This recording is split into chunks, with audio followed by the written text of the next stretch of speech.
Hello everyone, I am Dr. Deepa Kala, gynecologist from Terna Hospital.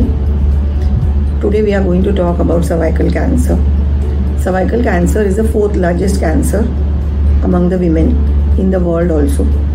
And now we are seeing that it is coming at an early age and the incidence is increasing.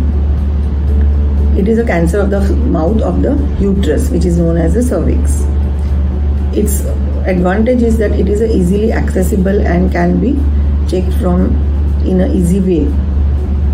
The most common causes for cervical cancer are poor hygiene, infection with the HPV virus, unsafe sex practices. These are the main common causes.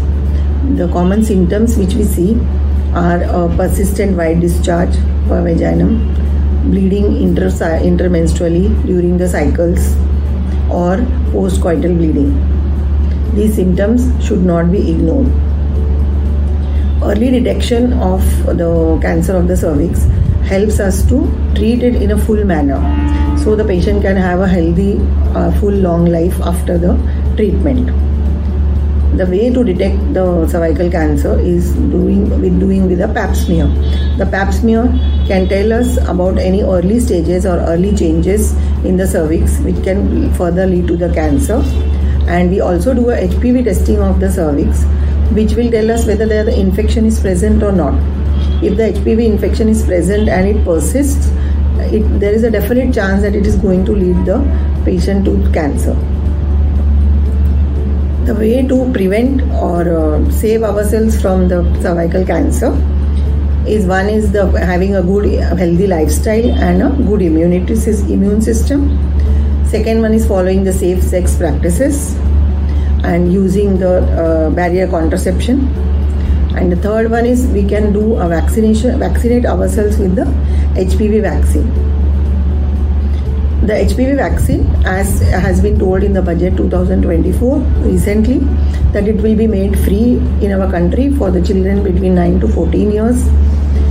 The HPV vaccine can be given up to 40 years, but once person has indulged in a sexual activity before taking the vaccine, it is ideal to do the detection of whether already HPV infection is present or not, and then go ahead with taking the 2 doses of the vaccine.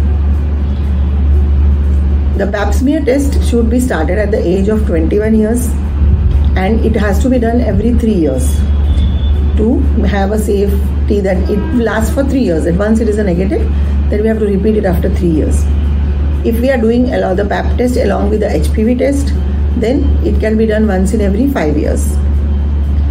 The test is very simple. It is like just a simple examination of the woman, and it takes hardly 2 minutes, and the results are got in 4 to 5 days. Anything which is detected in the test, infection can be detected.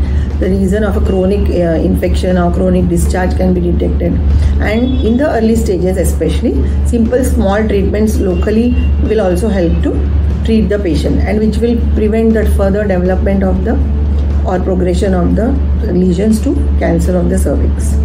Thank you.